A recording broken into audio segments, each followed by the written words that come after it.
मुबारकबाद।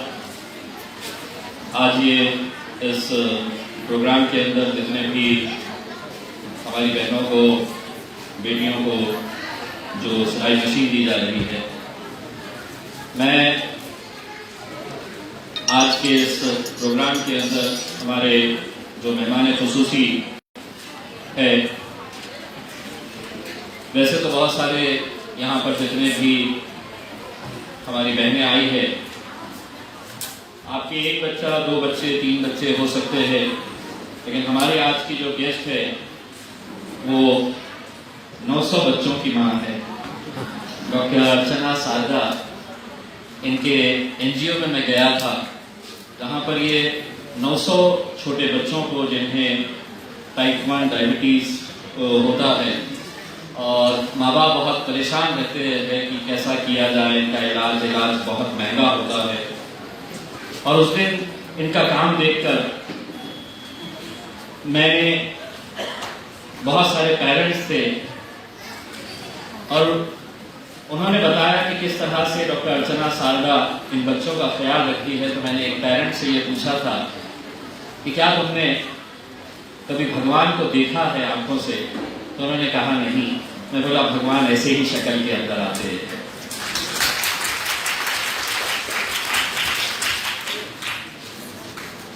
Thank you doctor अर्चना सारदा जी, आप हमारे इस प्रोग्राम में आए, क्योंकि मैं आपका काम देख के सचमुच ही बहुत इंस्पायर हुआ था और मैं ऐसे लोगों की बहुत कदर करता हूँ जो समाज के जो पिछड़े लोग होते हैं, जो ज़रूरतमंद होते हैं, उनकी मदद करते हैं। हमारी दूसरी गेस्ट है मेजर फिरासत। मैं जब मेजर फिरासत से पहली मर्तबा मिला था तो मैं यकीन मानिए फिरासत जी, मैं बहुत दिल से ये बात कह रहा हूँ, मैं बहुत इंस्पायर हुआ था आपसे। और इसलिए इंस्पायर हुआ था कि हमारी जो बच्चियां हैं, उनके वालिदैन ये सोचते हैं कि बच्चियों को पढ़ाओ लिखाओ, शादी करो और अपनी जिम्मेदारी खत्म कर दो। लेकिन आज जब आर्मी के अंदर अगर हमारे किसी शहर की एक होनहार लड़की मेजर के रैंक तक पहुंच सकती है, तो मैं समझता हूं यहाँ पर जितने भी और भी हमारी जो बच्चियां यहाँ पर है, वो उनसे इंस्पिरेशन लेकर यकीनन वो भी जिंदगी में अपना एक अच्छा मुकाम हासिल कर सकती है, आगे बढ़ सकती है। So thank you very much major Firasat ji. हमारे साथ आज अस्मा शेख मैडम भी है, जो हमारे मजलिस इत्तेहादुल मुस्लिमीन के साथ जुड़ी हुई है, बहुत वकील है और मजलिस इत्तेहादुल मुस्लिमीन के हमारे वुमेन्स विंग की प्रेसिडेंट भी है। मैं आपका भी तहे दिल से शुक्रिया अदा करता हूँ कि आप आई। मैं रूमी फातिमा मैडम, जो इत्तेफाक से मेरी बीवी है, उनका भी शुक्रिया अदा करता हूँ कि जो लॉ फाउंडेशन चलाती है। अनवर भाई, अनवर सर, जो आप लोगों का बहुत ख्याल रखते हैं, तमाम टीचर्स जो आप लोगों का बहुत काम करते हैं। मैं आज ज़ाती तौर के ऊपर, मैं अभी सोहेल ज़कीउद्दीन साहब आपको 2-3 मरतबा ये कहे हैं कि मैं बहुत अपने मसरूफियत में से वक्त निकाल कर दुआ फाउंडेशन को वक्त देता हूँ। मैं ज़ाती तौर के ऊपर अभी आज थोड़ा सा खुश इस वजह से हूँ कि मैं अदालत से आ रहा हूँ, कोर्ट से आ रहा हूँ। कोर्ट में अभी मेरे खिलाफ कुछ केसेस चलाए जा रहे हैं, जिसमें एक केस का फैसला अभी आया है और उस केस के अंदर मुझे बाइज्जत बरी किया गया। ये कौन सा केस था? तो गुस्ताखे रसूल तस्लीमा नसरीन जब आई थी और वो शहर के अंदर घूमने के लिए, टहलने के लिए आई थी, तो उस वक्त मैंने ये कहा था कि ये जिला मेरा है, कौन आएगा कौन जाएगा ये मैं तय करूंगा। एयरपोर्ट से ही वापस कर दिया गया था। एक केस रजिस्टर हुआ था मेरे ऊपर, जिसकी सुनवाई चल रही थी और आज उसका फैसला आया है। अदालत ने कहा कि कोई सबूत नहीं है, बाइज्जत बरी किया जाता है। तो आप लोगों की दुआओं की वजह से ये मुमकिन हुआ है।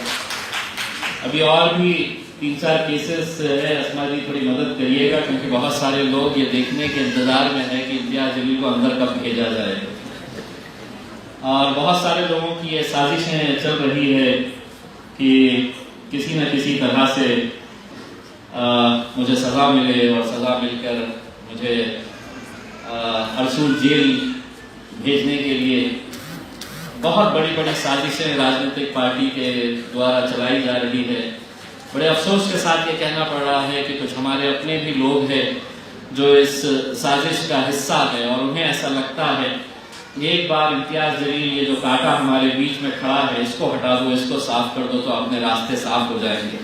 उन्हें इस बात का अंदाजा नहीं है कि मैं जब घर से निकलता हूँ तो सिर्फ अकेले मेरी माँ की दुआएं नहीं बल्कि दुआओं का काफिला मेरे साथ चल रहा है। उन लोगों की दुआएं मेरे साथ रहती है जिनके लिए मैं मेहनत करता हूँ और यही सोचकर मैं हर कदम को उठाता हूं, बस यही सोचकर हर मुश्किल से लड़ता जा रहा हूं, हर मुश्किल से लड़ता जा रहा हूं कि धूप कितनी भी तेज हो समंदर कभी सूखा नहीं करते। जो साजिशें हो रही है मैं अच्छी तरह से जानता हूं, लेकिन इसके बावजूद भी मुझे न जाने कितनी ऐसी माओं की बहनों की दुआएं हैं। और इसीलिए जब हमने इस एनजीओ को बनाया था तो इसके ऊपर बहुत सारे नामों के ऊपर चर्चा हुई थी और मैंने कहा था कि हम इसका नाम दुआ रखेंगे, दुआ फाउंडेशन रखेंगे, क्योंकि मेरे पास जितना भी कारोबार होता है, जितना भी लेन देन का मामला होता है वो पैसों का नहीं होता है। हम दुआओं का सौदा करते हैं, दुआएं देते हैं और दुआएं लेते हैं। और अल्हम्दुलिल्लाह मुझे खुशी है जब इस तरह के बैचेस कंप्लीट होते हैं तो मुझे ऐसा लगता है कि मैं आज जिस मुकाम के ऊपर पहुंचा हूं वो आप लोगों की दुआओं की वजह से पहुंचा हूं और मेरी तरफ से जितना हो सकता है। देखिए, ये दुआ फाउंडेशन जो हम चलाते हैं हम कोई सरकारी स्कीम का सहारा नहीं लेते हैं, कोई गवर्नमेंट फंडिंग नहीं लेते हैं। बस कुछ चाहने वाले लोग होते हैं जो अपने तौर के ऊपर कहते हैं कि नहीं चलिए हम भी आपके साथ जुड़ते हैं। मुझे मालूम है कि पिछले रमजान के वक्त में हमारी जो मेजर फिरासत मैडम है उन्होंने भी कहा था कि मैं अपने तौर के ऊपर कुछ मदद करना चाहूंगी। उन्होंने भी दुआ फाउंडेशन को मदद किया था। हम लोग इस तरह के सिलाई मशीन का देने का मकसद यही होता है कि मैंने बहुत सारे ऐसे इदारे देखा है, इंस्टीट्यूट देखा है जहां पर हमारी बच्चियां पैसे देकर फीस भर के वो कोर्स हासिल करती है और उसके बाद उन्हें एक सर्टिफिकेट दिया जाता है। लेकिन मैंने जरूरतमंद बच्चियां हैं कि जिन्हें उस सर्टिफिकेट हासिल करने के बाद भी कुछ नहीं, क्योंकि कुछ इतने मुस्तहिक होते हैं, इतने जरूरतमंद होते हैं कि अगर वो सर्टिफिकेट लेकर भी चले जाए तो उन्हें वो सिलाई मशीन लेकर उनके एक रोजी रोटी का जरिया तैयार करने के लिए भी बड़ी दिक्कतों का सामना करना पड़ता है। तो हमने उसी वक्त ये तय किया था कि हम हमारा जैसा ही कोर्स कंप्लीट होगा हम सर्टिफिकेट देंगे और सर्टिफिकेट के साथ एक सिलाई मशीन तमाम हमारी बहनों को हम देंगे ताकि इसके जरिए वो अपने रोजी रोटी का इंतजाम कर सके। मुझे खुशी होती है ये देखकर कि जब कुछ बच्चियां मिलती है और ये कहती है कि मैं आपके दुआ इंस्टीट्यूट से मैं ये ट्रेनिंग हासिल की है। हमारे पास मेहंदी की भी क्लासेस चलाई जाती है। मेरे हिसाब से 2000 से भी ज़्यादा बच्चियों ने अभी तक ये ट्रेनिंग हासिल कर चुकी है। मेरे पास सही आंकड़ा नहीं है इसका, लेकिन आज सोहेल साहब अनाउंस ये कर रहे थे कि हम इस बार पहले हर बार हम लोग 50 बच्चियों का सिलेक्शन करते थे और सोहेल साहब ने कहा कि नहीं, इस बार हम 60 बच्चियों का हम सिलेक्शन करेंगे। और रूमी मैडम का हुक्म आया था कि 60 बच्चियों को हम सिलेक्शन करेंगे, लेकिन चिट्ठियां 50 ही उठाई गई।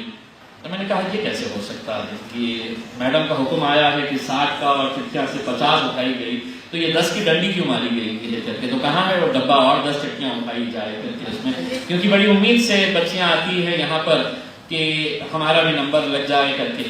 लेकिन एक बात मैं आप तमाम लोगों को ये बता देना चाहता हूँ कि हमारे इंस्टीट्यूट के ऊपर डिसिप्लिन के ऊपर बहुत ध्यान दिया जाता है। अगर कोई ये सोच कर आ रहा है कि चलिए मैं एडमिशन तो ले लूंगी, अपनी मर्जी से आऊंगी, अपनी मर्जी से जाऊंगी, कब जब आना है आऊंगी, जब नहीं आना है नहीं आऊंगी करके, हमने कई बच्चियों का एडमिशन होने के बावजूद भी उनका एडमिशन इसलिए कैंसिल किया है कि वो यहाँ पर इंस्टीट्यूट के ऊपर सही वक्त के ऊपर नहीं आती थी या कई दिनों की छुट्टियां ले लेती थी।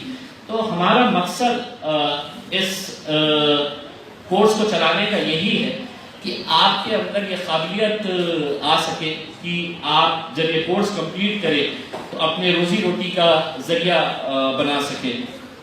बहुत सारी बच्चियां ऐसी हैं कि जो अलग अलग इलाकों से आती है, दूर दूर के इलाकों से आती है, एक अच्छा दोस्ती का रिश्ता उनका वहां पर हो जाता है। डॉक्टर साहिबा, मैं आपको बताना चाहता हूँ, और आज भी वो किस्सा मेरी आंखों के सामने हुआ था। एक बहुत ही गरीब समाज की एक हमारी एक हिंदू बहन थी जो हरसूल इलाके से आती थी, और जब ये कोर्स स्टार्ट होता है तो मैं इनका इंट्रोडक्शन लेने के लिए जाता हूँ कि कौन बच्ची कहाँ से आई है, उनके वालिद क्या करते हैं, ताकि इनका सोशियो इकोनॉमिक स्टेटस क्या है मुझे पता चल सके। तो मैं इन बच्चियों का जब इंट्रोडक्शन दे रहा था तो एक हरसूल की एक बच्ची थी जो मैंने उससे जब पूछा कि आपका नाम क्या है, उसने अपना नाम बताया, और मैंने जब उससे ये पूछा कि तुम्हारे फादर क्या करते हैं, पिताजी तुमसे क्या करते हैं, मैंने ये जब सवाल किया तो वो लड़की एकदम खामोश खड़ी रही, और मैंने पूछा कि क्या करते हैं तुम्हारे पिताजी, बताओ ना। तो लड़की ने एकदम रोना शुरू कर दिया, और वो जैसे ही रोना शुरू करी तो बाकी जितनी भी लड़कियां हमारी बुरखे में थी वो सब उसके पास गई, उसको समझाने लगी। तो मैं थोड़ा सा परेशान इस बात से हो गया कि मैंने ऐसा क्या सवाल कर दिया कि ये बच्ची रोने लगी करके। तो मुझे ये बताया गया कि उस बच्ची के फादर और ये बच्ची अकेले एक छोटे से कमरे के अंदर रहते हैं, और उसके फादर को कैंसर हुआ है और वो जिंदगी और मौत की लड़ाई लड़ रहे हैं। तो ये बच्ची अपने पिताजी को मदद करने के एतबार से मेरे इंस्टीट्यूट के अंदर ज्वाइन करी थी, लेकिन जब उसके आंख से आंसू निकले तो हमारे पहुंचने से पहले ही उसकी इतनी सारी बहनें उसको समझाने के लिए पहुंची, तब मुझे ये एहसास हुआ कि नहीं, हम जिस मकसद से ये दुआ फाउंडेशन बनाए हैं वो मकसद आज हमने हासिल कर लिए है, क्योंकि हम सब एक दूसरे की मदद करने के लिए ही यहाँ पर आए। तो यही वो मेरी मंशा है कि आप लोग इस इंस्टीट्यूशन के अंदर आएंगे। सिलाई मशीन एक जरिया है। देखिए, अल्लाह ने हमें यह आज मौका दिया है। मैं जो पहली मर्तबा MLA चुनकर आया तो लोग कहते थे कि ये कैसे जीतेगा करके, कौन है ये, इसको कौन पहचानता है करके। लेकिन लोग आए साथ में और मुझे MLA बनाया, और जब MP के लिए खड़े रहा तो यकीनन अर्चना साहिबा मैडम के दिमाग में भी ये सवाल होगा कि MP जीत सकेगा क्या करके, या फिरासत को भी लगा होगा कि MP कैसे जीत सकेगा। बहुत सारे लोग यही सोच रहे थे कि MP कैसे बनेगा करके। तो मैंने कहा कि मैं वोटों से MP नहीं बनूंगा, मैं दुआओं से MP बनूंगा। और जो दुआएं मुझे दी गई थी, इसीलिए मैं आज जो भी करता हूँ मुझे ये खर्च चुकाना है उन लोगों का जिन्होंने मेरे ऊपर भरोसा दिया था। इसलिए जैसे जैसे जब वक्त बीतता चला जाता है तो मैं यही सोचता हूँ कि आहिस्ता चल जिंदगी, अभी कहीं कर्ज चुकाना बाकी है, कुछ दर्द मिटाना बाकी है, कुछ फर्ज निभाना बाकी है। मेरी तरफ से जितना हो सकता है मैं ईमानदारी के साथ कोशिश करता हूँ, और ये दुआ फाउंडेशन उसी एक कोशिश का नतीजा है। बस आप लोगों से यही इल्तिजा है, मुझे आप लोगों से कुछ नहीं चाहिए। हम ये कोर्स जब चलाते हैं तो हम 1 रुपया किसी से नहीं लेते हैं, ना एडमिशन के लिए लेते हैं, ना बच्चियां ट्रेनिंग के लिए जब आती है तो उनके लिए कोई 1 रुपया हम लेते हैं। लेकिन मैं आज आप लोगों से एक चीज़ मांगना चाहता हूँ, और मुझे पूरा यकीन है कि आप मुझे वो ज़रूर देंगे। जब भी नमाज के लिए ये हाथ उठे उन दुआओं में मुझे ज़रूर याद करिएगा, क्योंकि आपकी दुआओं के मुद्दे के ऊपर भी ये काम हम कर रहे हैं और इंशाल्लाह आगे भी करते रहेंगे। मुझे सिर्फ इतना कहना है कि 50 बच्चियों का हम करते थे, और 10 बच्चियों का आप चिट्ठियाँ उठाइए, डिक्लेयर करिएगा। और मैं तो ये समझता हूँ कि जो बच्चियाँ आज नहीं आए हैं और उनका नाम उठ गया है तो उनको घर पे ही रहने दीजिएगा, किसी उसके जगह पे दूसरे बच्ची का नाम उठा लीजिएगा, क्योंकि ये उम्मीद से आए हैं, एक यकीन से आए हैं कि हमारा भी नंबर उठने वाला है करके। तो उन्हें मायूस नहीं होना चाहिए। तो जो नहीं आए हैं उन्हें घर पे रहने दीजिएगा, जो यहाँ पर आए हैं उनका नंबर उठाइएगा, और ये 60 जितने भी हमारे मेंबर्स हैं उनके लाइए। तो ये और 10 लोगों के 107 नंबर किसका है ये देख लीजिएगा। 107 नंबर की अगर जो बच्ची है वो यहाँ पर है तो आप खड़े हो जाइए और बताइए कि आप यहाँ पर पर है। 107 नंबर पे है पिंजारी शाहिद जान मुनाफ जागीरदार कॉलोनी की है। मुबारक आपको, खुश है ना? खड़े रह के हाथ बताइएगा मुझे, खुश है आपकी किस्मत में था। नंबर 33 नंबर की है हमारी शेख मसरत जहां शेख सलाउद्दीन आलमगीर कॉलोनी की। आलमगीर कॉलोनी की शेख मसरत कहाँ है? तो खड़े रहिए आप, इतना खुश है ना? तो दोनों हाथ से मिलिए। नंबर 63 63 नंबर के ऊपर है हमारी शेख अस्मा फातिमा अब्दुल मिनहाज जो चिलीपुरे से आती है। वेरी गुड, बहुत अच्छा, बहुत बहुत मुबारक आपको। ये 3 हो गए। फिर इसके बाद 71 नंबर 71 नंबर के ऊपर है हमारी बहन सैयदा नीलोफर सैयद मुमताज अली फाजिलपुरा से। चलिए, बहुत बहुत मुबारक आपको। फिर 51 नंबर के ऊपर है, 51 नंबर के ऊपर है शेख आयशा अब्दुल रज़्ज़ाक लेबर कॉलोनी से। लेबर कॉलोनी से शेख आयशा अब्दुल रज़्ज़ाक। ये नहीं है तो इन्हें घर पे ही रहने दीजिएगा, एक और चिट्ठी उठा लीजिएगा। इसके बाद है 16 नंबर शेख रेशमा मुशीर खान आलमगीर कॉलोनी। शेख रेशमा मुशीर खान आलमगीर कॉलोनी, बहुत बहुत मुबारक आपको। ये है नंबर 6 नंबर है खान आसिफा सुल्ताना जो हमारा सेंटर है कलेक्टर ऑफिस के कंपाउंड में ही रहती है। Sheikh Asifa Sultana collector office compound मेरे पड़ोस में है जहां पर ये सेंटर चलाया जा रहा है। उन्होंने सोचे कि आज के दिन मैं आराम कर लेती हूँ, सो जाती हूँ करके, तब उनसे कहूंगा कि अब आप सोते रहिएगा। धीरे क्यों उठी? चलिए, मुबारक आपको। और इतना जोर से उठिए आप, दोनों हाथ उठा के चलिए। ये है 61 नंबर 61 नंबर है शेख मुस्कान माविया शेख इस्माइल। शेख मुस्कान माविया शेख इस्माइल फाजिलपुरे की रहने वाली है। ये है यहाँ पर शेख मुस्कान माविया शेख इस्माइल फाजिलपुरा नहीं है। चलिए,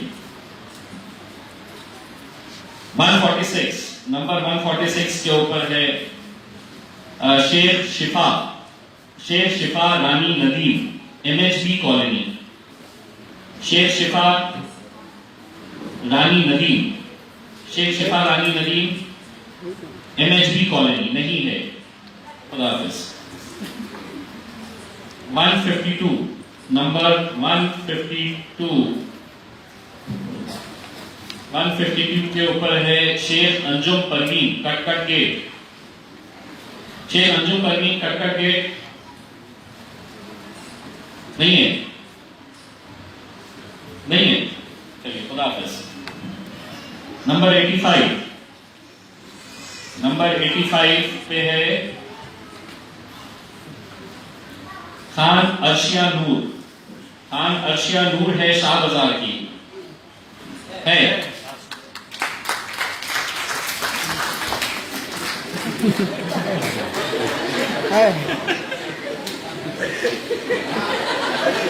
चलिए, बहुत बहुत मुबारक आप सबको। और इसके बाद आप लोगों को अपनी अपनी सिलाई मशीन लेकर जाना है। जिन लोगों के सर्टिफिकेट्स एक्सचेंज हो गए हैं वो अपने अपने एक्सचेंज कर लीजिएगा और अपनी अपनी सिलाई मशीन लेकर जाइएगा। बहुत बहुत शुक्रिया, थैंक यू वेरी मच।